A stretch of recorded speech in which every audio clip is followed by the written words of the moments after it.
turning into a reality TV series for him. Yeah, no kidding.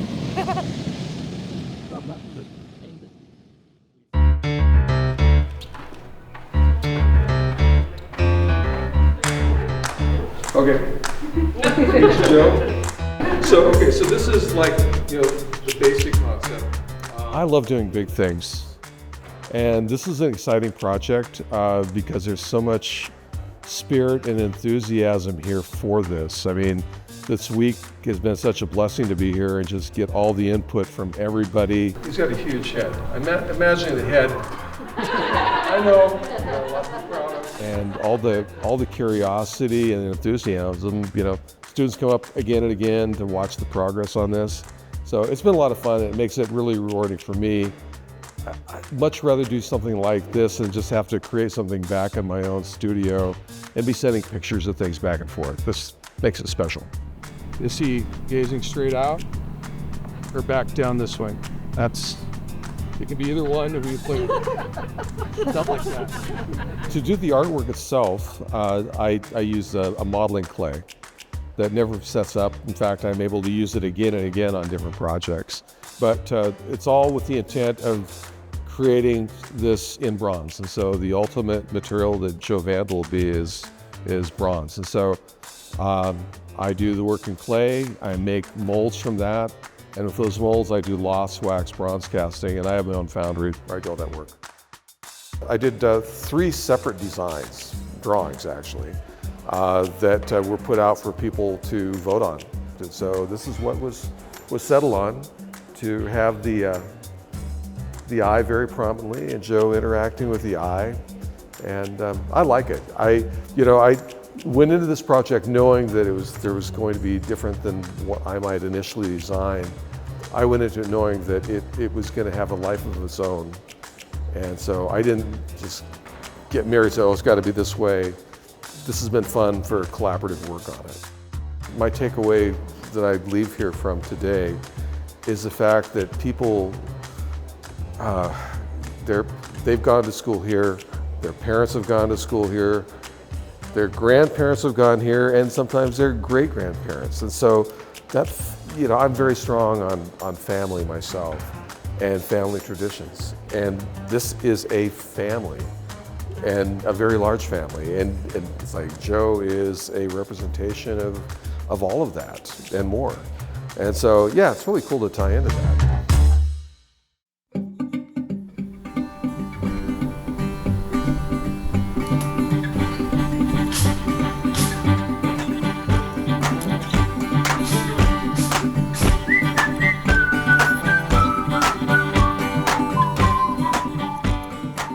The stage of the process right now, I'm just about completed with the clay. There's a few more details that have to be taken care of on the piece, but within the next day or two, those will be finished. From there, I'll break it down a little bit, take the arms off to make it a little bit easier to make the molds. So I'll be painting the whole surface with rubber, making seam lines, making a big mess, and then doing fiberglass over that for the mother molds for the fiberglass. So all part of the lost wax casting. So those are the next steps. You move back and forth between focused on the real tight areas up to the broad areas. And sometimes when I'm working with both hands with hot clay and just smearing and going like crazy with that. But then you get in and you refine and refine and refine. And that's where it comes little tools. It's like I had the hands roughed in fairly quickly, but then I have to go in and fine tune that. I'll get where I'm reasonably happy. I'll move over to the other hand, work on it, do something else, then I'll come back and I'll see something else on that hand. Every surface area gets revisited again and again and again. And things wind up being left loose and a little bit crude in some areas, but there's certain things that are more key that you have to focus in on tighter. Face, hands, things like that.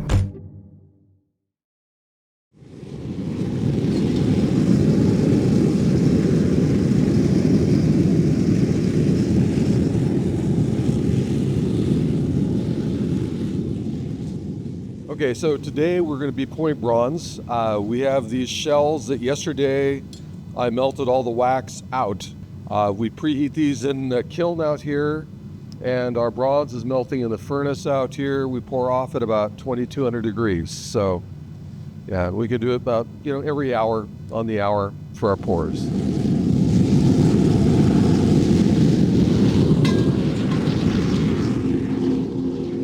It's messing with us too. We had a new propane tank.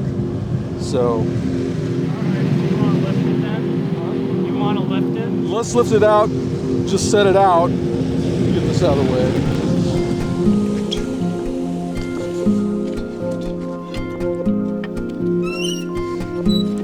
We'll see what happens.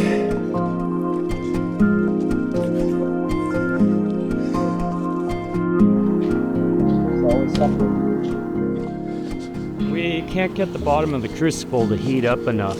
So if we pour it off and it stays cool in the bottom, it keeps building up, and then we don't have a crucible. We got to get the whole thing melted.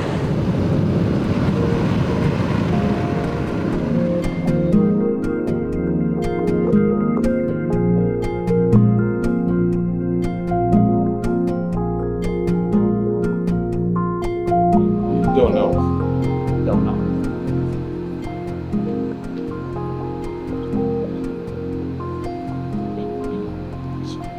You don't want to try to just do that now.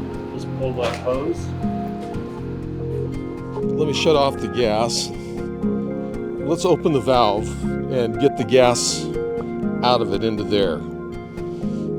Now? Yeah. I'm wondering about putting the old regulator on. Let's do it. That could be it right there. I think let's do both though. Because Yeah. neither one of them is going to be that big of something to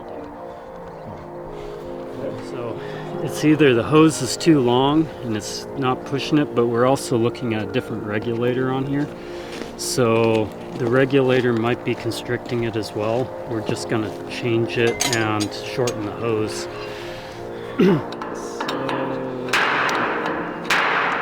I think I'm going to run into Eureka. I think what we need to do is abort the pouring for today until I get this lined out. And I need to run out there to see if I can find somebody at the propane outfit, then buy hose. So, Garrett, I've got to run into Eureka and go deal with this. Oh, yeah. So, carry on. Do you want me to do some dips for you or do anything in there that... I'll line you out. How's that? These guys need a dip, and these, and these. All right. If you finish out early, Yeah. this needs to be sprued up. Okay. And I cut this off like right in front of this, and I put before I do the cut, I put a sprue here and a sprue there. Okay. So support it. Just to stabilize it, yeah. My name is Abe Quilling, and I've been working with Gareth off and on for somewhere around 15 years. So Gareth's plan is to go talk to the gas people, see if they have a larger diameter hose that we can hook up to that. That would be the best scenario, and hopefully get the pressure that we need. With the right amount of pressure, then what it does is it causes more vortex inside of the kiln or the furnace, and heats up the bottom. The problem is we're melting the top, but the bottom is still cold. So I'm gonna be working on the dips for the shell, and it's a silicon-based, which is a glass, more or less. Basically fuses, and it can take a huge amount of heat. So we can pour the metal into it and it'll expand without breaking, theoretically.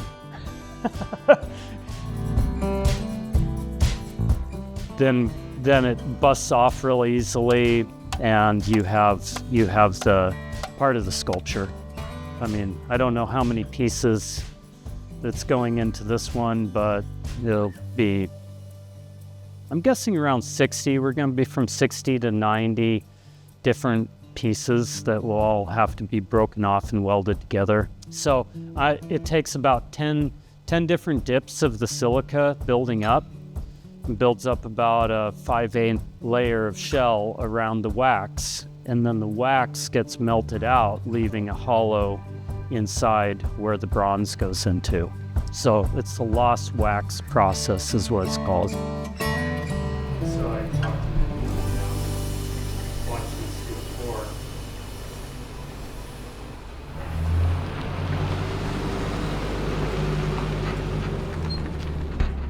So, are we okay now? Well, Do we know yet? we'll let you know in an hour.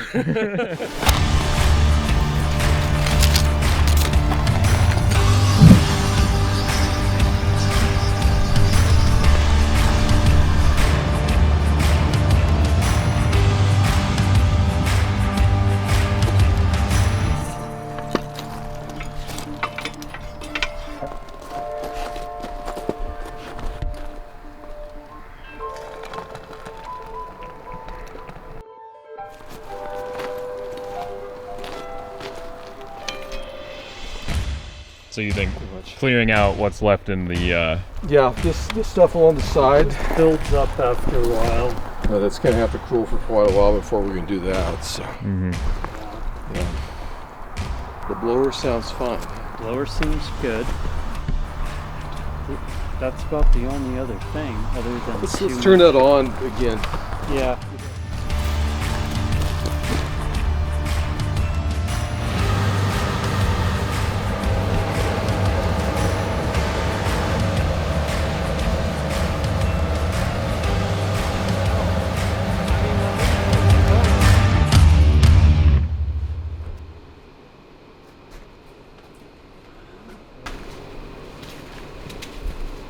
Or we can just go off with my truck. Yeah. What can I get for you to drink? Can I do a Pepsi? Water's good for me. Yeah, you know, I think it's like a Sprite or 7-Up, whatever. Okay. Well,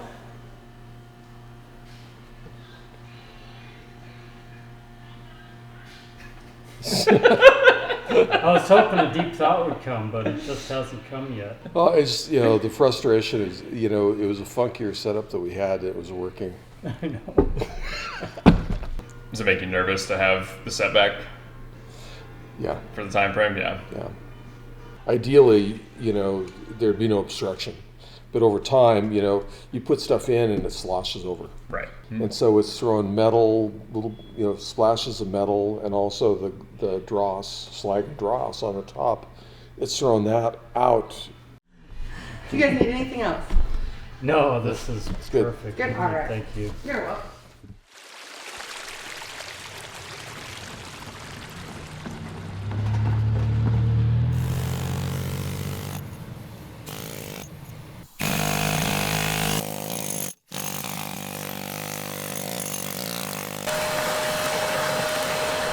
Let's just go for it. Let's see if we can get at least. Well, this is going to do it.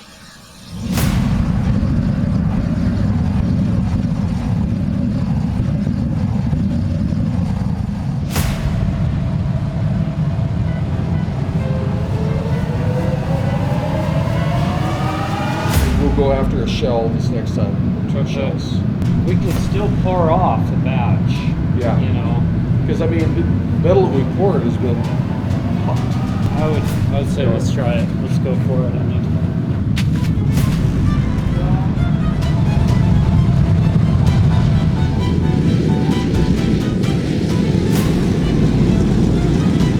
We'll get, you know, full crucible. We'll see if it'll go down in. I just still don't think it sounds right to me. When it's really going, you can hear that shh. It like has kind of this high-pitched screech to it almost, Yeah. and we're not getting that. Would there be any way something could get down there and kind of obstruct air where it's going to be pushing it out the other side more? Create an obstruction? No. Well, I think let's pull one of those shells out and pour one of those shells.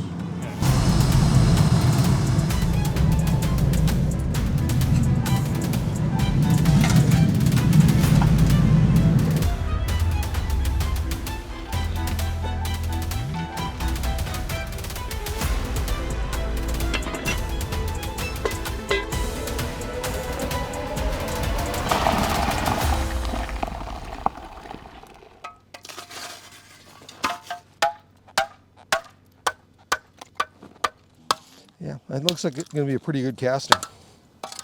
All right. This is right here, right on his breast. Right yeah, so his beard attaches like right here. Abe, thank you for a lovely day. Always a pleasure. I know. Glad you're here.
Born from the creativity and dedication of our students, alumni, and community partners, this project has been years in the making. This wouldn't have been made possible without the generosity of donors and the passion of Vandals, both past and present. And how perfect is it that we're celebrating this moment during the 50th anniversary of our Kibbie Dome. As we stand here today to unveil the Joe Vandal Monument, we celebrate the role that ASUI and all the students, past and present, have had in shaping this campus. 3, 2, 1.